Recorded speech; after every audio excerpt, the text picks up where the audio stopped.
Hey everyone! This video covers JuneMewnich breakup, everything around Becky and her brother discourse, shades updates, TKNUR, the discourse around Lenamiu Pls love and Mew's response, Fire the series, AI girl, and chasing love. Everything will be timestamped. Unfortunately, I have some bad news. Another couple has ended their partnership, and it's JuneMewnich from GMMTV. This is the fourth couple this year to break up. This news really pissed me off. I don't know what happened. They were preparing for Love Echoes. We got small little updates here and there, and now this. This really breaks my heart. It was very obvious GMMTV didn't believe in them. They didn't give them the same treatment as the other couples. They did very little to even promote them. Even recently, when everyone got their mascots, fans were talking about June and Mew not getting theirs. Worse than that, their upcoming GL, Love Echoes, is literally one of my favorite pilots from their lineup, and whether Love Echoes will even see the light of day, we don't know. What's going to happen to this project? It's sad. JuneMew had so much potential if only GMMTV had seen it. Well, this is the end. This pairing has come to an end, unfortunately. Fortunes are definitely upset. June said this was their decision and that it was for their future. They will continue acting separately now. On a separate note, all the recent couples that have broken up tell you why fan service is so important in this industry if you want a long career, and for sponsors to put their money into these couple projects. There is another rumor that their projects struggled to get good sponsors, although take this with a grain of salt. I wouldn't be surprised if this turns out to be true. I'm starting to get afraid for my other couple too. They're not interacting much these days either. Anything can happen under GMMTV. Next, I want to talk about Becky and the statement her company released. I'll put it here. You can pause and read it if you like. This statement and another post have received quite polarizing reactions from fans. Let's talk about it. This part of her statement highlights the guidelines for public interactions. They asked fans to avoid invasive or personal questions, inappropriate conversations, requests, blocking her path, invading her personal space, giving unsafe or inappropriate gifts, or engaging in disruptive behavior. There's nothing wrong with requesting all these things. It's just a common sense reminder. She must have experienced something that made her publish this statement, like this video of fans interacting with her at the airport yesterday, where she had little to no personal space. Then someone posted this saying, "Richie can't protect Becky. He is her brother if you don't know." Can we have the team that accompanied Becky to Korea before go with her for her upcoming overseas events? I really think the female bodyguard did a better job of protecting Becky than Richie. Becky replied saying, "Hey, appreciate the concern, but in this situation it was a final call. Therefore Richie and I were both in a rush. Also, to take note, I wasn't feeling well. Richie went to buy me medicine, realizing we almost missed the flight, so we had to rush. There's always another side to a story. Let's not point fingers at anyone. All is well." Now, there are a lot of comments with fans pointing fingers at each other. Some are saying Becky is ruining the image of her own fans with these posts, and they're not happy about it. They're saying things like couple fans have started bothering Becky, who have been here from the beginning and supported both Freen and Becky. The main section of the audience getting hate is the couple shippers, so some of them are offended as well. Fans are saying if Becky is uncomfortable with all of this, then why doesn't she tell fans what they are allowed to do instead, almost as a taunt to this statement. Like this person said, "It's so simple. If she doesn't want us to ask about Freen and the ship, then stop accepting couple projects and announce the separation. Announce that she's not accepting couple content anymore with Freen, and all of her couple fans will move on. That's it, girl. Announce it." In my opinion, everyone is overreacting. I don't think Becky is uncomfortable with couple fans in any way as long as they are respectful of her boundaries. The statement itself wasn't an attack on couple shippers at all, but it's being perceived as such. As for her brother, for some reason he gets hate every once in a while and people bring up old scam allegations against him. He is not everyone's favorite. Well, that's all that's happening with Becky. Her statement has really rubbed some fans the wrong way and they feel like she's ruining the image of her own fans. I don't really know much about his scam allegations, so better not talk about it. Now, as for couple projects, we have no idea what series they're going to have next. What we do know is they're going to have 2 more projects together. I remember in one of her X Spaces, Becky told fans there were going to be 2 projects. They aren't acting, singing, or fashion related. One of them has already been announced. It's a Thai show called Duo 1, where different pairs will compete and they'll try to find the pair with the best chemistry. Freen and Becky will be on the judging panel, so that's where we'll get to see FreenBecky together. The other project hasn't been announced yet. Moving on, Freen also has an upcoming series with 9 Witch of Siam, so Freen fans can look forward to that. It's not a GL though. Cranium new trailer teasers released. You can check out that as well. Moving on, Shades had its finale event and they announced part 2 of season 1. There are going to be 6 more episodes. Not only that, season 2 has already been announced for next year with a time jump. This is really exciting. We got more than what fans prayed for. Alongside this, they announced the official fandom names for their couples. They're kind of funny. For Shumuk, it's Shumi. For Opalmint, it's Pomeo. For Pui Ploy, it's Pawpaw. And for Nikki England, it's Nickly. There were also some really fun performances, especially Nikki and England. They've been going viral for their performance. I like that they're getting more attention now. You know, Pui and Ploy are the viral couple. They starred in a music video, did product lives, and are receiving more opportunities compared to the other couples. Now, seeing Nikki and England receiving so much fan praise makes me happy. They're one of my favorite couples in the cast, so yeah. FRT Entertainment as a company has so much potential, only if they don't repeat the same mistakes and really improve their planning and release schedule. They better figure out a way to release the show for everyone at the same time. Moving on, there isn't much drama going on except the conversation around some of the recent releases. First, Please Love's trailer. I have to admit, I love this teaser trailer that Channel 3 suddenly released last week. Everyone suspected it was about to be leaked.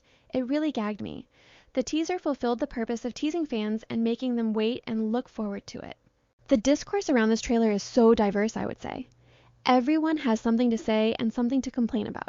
As someone who has read the novel and knows the full context of the story and the backstory behind some of the actions Lena's character takes, I understand the hate toward this character. Absolutely, she is a red flag, and this is not something you can change or defend in any way. I hate when fans refuse to just accept a red flag as a red flag and bend over backwards to defend some of the character's actions. Just accept it. Why are you losing your sanity and bending your moral compass to defend a character? It's okay if Lena is playing a red flag character, it's not going to make fans hate her. And the conversation around Miu's character is even more bizarre. Fans are saying she shouldn't play a character who is an angel at a club and, because of her job, is perceived as a sex worker, and that this is ruining Miu's image. What the hell is this conversation? Literally, this is why Miu needs to play this character, and this is why we need this show, to really understand the social stigma around a woman like Pan. Even Miu must be seeing all the comments. She posted this on X saying, "In the novel, Pan Apsern is a character who has always been judged by the people around her, whether by outsiders or even by the people she loves. But in truth, Pan Apsern has many more sides than what everyone talks about. Pan has reasons, dignity, and a story that helps us understand her decisions." Miu hopes that everyone will gradually love and get to know this character together. I actually don't want to give any spoilers, but trust me, if you read this novel, these two women will frustrate you. You'll want to pull your hair out. But the second half of it is my favorite part. That's the part where they dive deeper into the struggles they have within themselves, and these characters deal with their own demons, especially Lena's character, Theme. She hurts the woman she loves a lot, and by the end of the story, she becomes someone who reflects, takes accountability, and you see her struggles, her mommy issues. In short, she eventually turns into someone you'll root for. See, in the novel, these characters have so much depth. If the series really dives into their personal struggles, I think this can be a good show. It can even be the best GL of this year. I have read comments saying Channel 3 is about to take us back 20 years with this storyline, especially with the disrespect towards sex workers shown in the trailer. You know, I don't think the people criticizing it are saying anything wrong either. Everyone has their own points. This series is the kind of story where you really have to tune in until the end, and then it might change some of your opinions. As for the trailer itself, I like some of the changes they made from the novel. There are some things I'm concerned about, especially the male character. In the trailer, he seems much more prominent, whereas in the novel, the men aren't really central to the storyline. I hope Channel 3 doesn't make the male character the main villain in the series. I'm afraid that's going to happen. Even with Fulfill the series, they added a man into a happily married lesbian couple. That was so unnecessary. As for Please Love, I really hope they tap into the trauma and demons these characters are dealing with. I wish to see more of that, and I hope this show doesn't get the Harmony secret treatment, where the story just becomes about one person. I also don't want to see Miu being typecast into just one kind of role. Even in the trailer, there was very little about Miu's character. I can only hope the show does justice to her character. Anyway, the trailer is actually a really good cut. They showed us just enough to spark conversation. I'm sad for this series. Next is Fire. Okay, Fire the series had a very fiery start with the highest premiere ratings among all 4 Elements shows. This makes me so happy. If you know, you know. Fans were really worried that people weren't going to tune in for Fire because the other series have couples with pre-existing fan bases like Englot and FreenBecky. They thought people, especially fans of other actresses, might not tune in for this one. Fire having the highest ratings is well deserved. I enjoyed the first episode. It was so engaging. I think Fi is the richest among all the cousins. I was so impressed by her father's businesses. The production is really good. I like the interactions between the 2 leads. A few things I didn't like. One was the editing of the show. Adding those weird overlays during Prow entrance scene felt so 2010. Secondly, the styling of her character. Please give her some better outfits. Other than that, it's definitely a fun series, and you should tune in to watch it. Another series fans aren't happy about is Chasing Love. I don't have much to say either. It has gotten really repetitive. That's the word I can think of for the last 3 episodes. I hate the mandatory breakup before the finale in every series. It's become so repetitive that I don't even care much anymore.